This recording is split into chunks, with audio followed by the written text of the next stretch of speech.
And showtime! Ladies and gentlemen, welcome to the latest episode of the ChannelPro 5-Minute Roundup. A look at news, trends, and tips for the SMB channel in 5 minutes or thereabouts. My name is Rich Freeman. I am executive editor of the ChannelPro Network and one of your hosts on this program. My co-host with me, as always, is Erick Simpson, a business transformation and improvement expert for MSPs and other IT providers. Erick, how goes it this week? It goes solitary this week, Rich, because while you're here, you're not really here with me right now. Yeah, I'm performing some sort of trick, some sort of bit of time-space manipulation.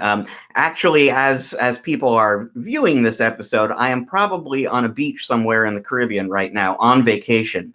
But, you know, we didn't want to deprive folks of our presence for an entire week, so we kind of pre-recorded an episode here. And because we're pre-recording the episode, we're not going to focus in so much on the news, which we can't really predict a week in advance as good as we are. We're going to talk maybe about some stuff that in the media world we would call evergreen content, which is to say it's not dependent on any particular point in time. It's always going to be interesting to people. Now, Rich, you could have just said, I'm in the quantum realm for those Marvel fans, and that would have been enough. But please continue. I may be in the quantum realm as well. So what Erick and I talked about it. Now our strategy, our evergreen strategy for this episode is we're each going to make a reading recommendation to you. And the idea originally was that we would each recommend a book. But in my line of work, I actually spend more time reading white papers and research studies and stuff like that, I would say, than I do reading books. And so I am actually going to call out a research study, one of my favorites. Now, my two favorite sources of research, I would say, are CompTIA and Spiceworks. There are lots of them out there, and in our previous episode, actually, we took you through some research from Datto. But the two consistently best sources of research that I consult are CompTIA and Spiceworks, and I'm going to talk this time about a CompTIA study, their 2019 State of the Industry essentially report, which you can get on their website. Now, what I love about this, I am all about reporting the news for folks, telling people what's happening now, what's going to happen tomorrow or next week. But I also love kind of thinking ahead to where the industry is going. And ostensibly, at least, in terms of how CompTIA positions it, their annual State of the Industry report really is kind of telling you what's going to come up in the year ahead. They're looking at the next 12 months. I would argue they actually look further down the road than that, and most of what they predict is probably not stuff that's really going to be hugely relevant in the next 12 months. But that's what I love about it, is it's a look further down the road at stuff that will be very important to you 2 to 3 years from now. And so it's all really good reading. I highly recommend it to you. I'll just give you 2 examples of the kind of thing that they talk about. First of all, they have one insight that they include in the report here that has to do with both the Internet of Things and artificial intelligence. And everybody knows these are 2 huge markets, basically, for anyone in IT, and we've been writing about them a lot at ChannelPro. One of the things, and we spoke about this actually in our year ahead article in ChannelPro this year for 2019, increasingly over time, you're going to see IoT and AI come together. And essentially, you're going to have artificial intelligence automating IoT solutions in a way that has to be done manually right now. So the example, that CompTIA uses, if you think about a smart lighting solution, the first generation of smart lighting solutions, all they did was connect lighting systems to an app somewhere, and that, was innovation. Then you started getting automation, basically, where maybe at a particular time of day, you could preset the lights to come on or go off.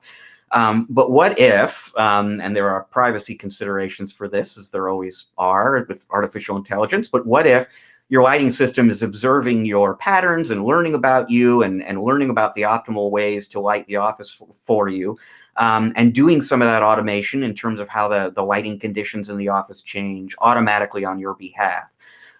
What if, as we talked about in ChannelPro, instead of just having video surveillance systems out there, you've got video surveillance systems that are sufficiently artificially intelligent to take action based on what they see. So that if they see something suspicious happening in your parking lot, for example, they can contact your security company or the police. You're going to be seeing more and more of that in the years ahead.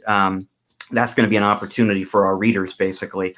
Same goes for another interesting trend that CompTIA talks about in this report, which is low-tech fields becoming increasingly high-tech. And by low-tech, basically, they're talking about professions or jobs that you don't normally associate with technology that are going to be more and more automated and handed over to solutions in the future. So you think about autonomous vehicles, for example, which, that's something that tends to get talked about mostly in terms of the implications for consumers going to and from work, for example. But obviously, if you're a delivery person, it's quite possible that vehicles are going to be doing that work for you in the future. If you're a waiter or waitress, it's quite possible there could be robots doing that for you in the future.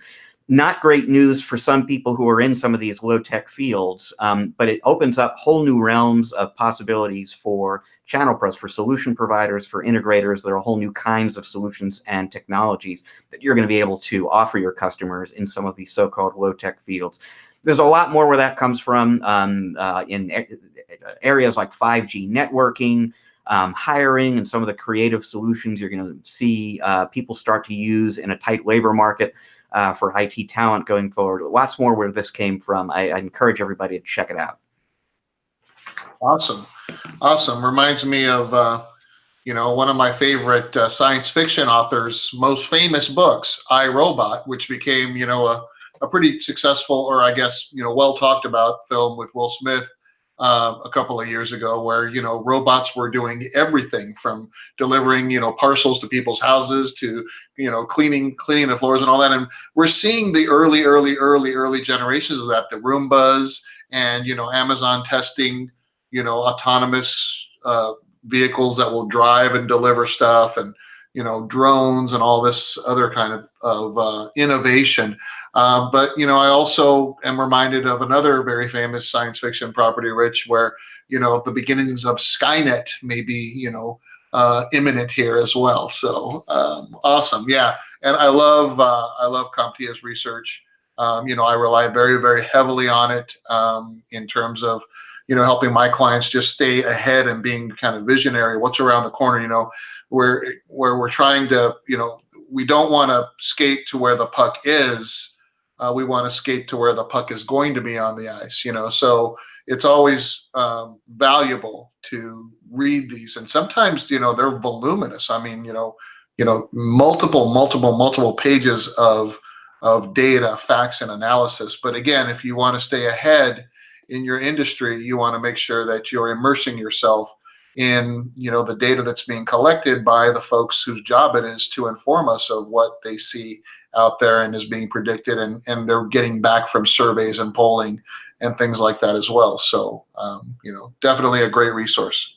So let's switch to my recommendation. So my recommendation is a book by John Maxwell titled The 5 Levels of Leadership. And, Rich, you've heard the old adage, leaders are born, not made, and things like that. Well, I will beg to differ. You can train anyone to be good at anything. Just some people might be more, behaviorally wired to be a little bit more ahead of the curve in some of these things. And I think, in John Maxwell's book, The 5 Levels of Leadership, he talks about every one of these different levels. And the first, I won't give them all to you, but the first level is really kind of that you have a title, right? And because you have a title, then your subordinates will do things that you ask or direct or delegate them to do.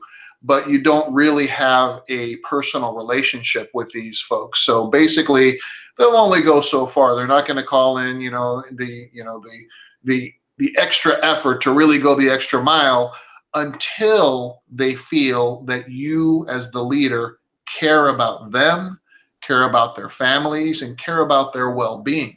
And so by building that level of trust and familiarity and level of concern, and not fake concern, they really need to believe that you really care about them, then you get to elevate yourself to the second level of leadership, where now these folks are doing things not because you have a title or are their supervisor or manager, but they're doing things because they want to. They want to help you. They want to please you. They want to go the extra mile.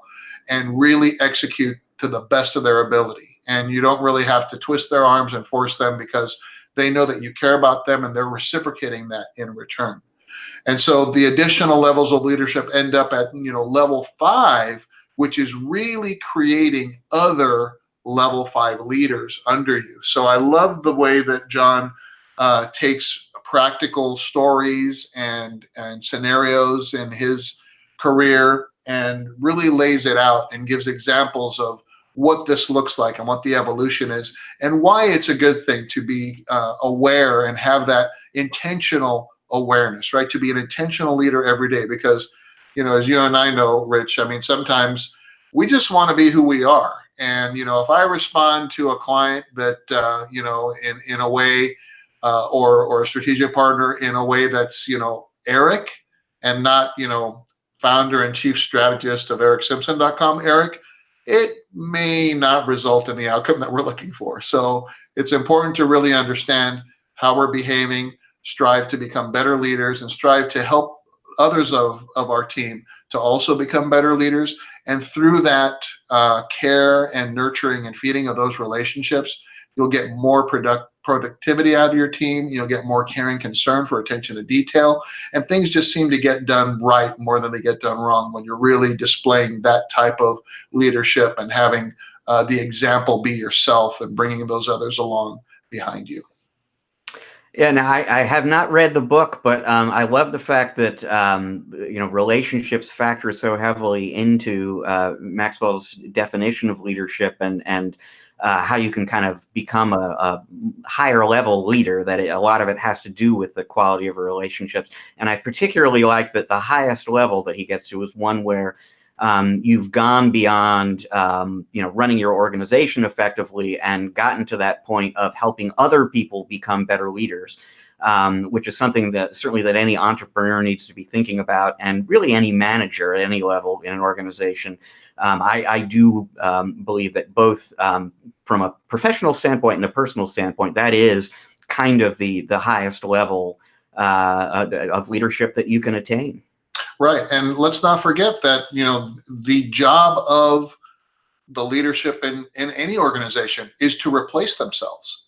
Right. So the only way to do that is to grow the next generation of leaders and nurture and mentor and coach and help them come along. And, hey, being an intentional leader, it is a struggle. It's a struggle sometimes. Sometimes, I'm just not feeling it, Rich. But in order to maintain that promise of being an intentional leader instead of an accidental leader, there's a big difference there.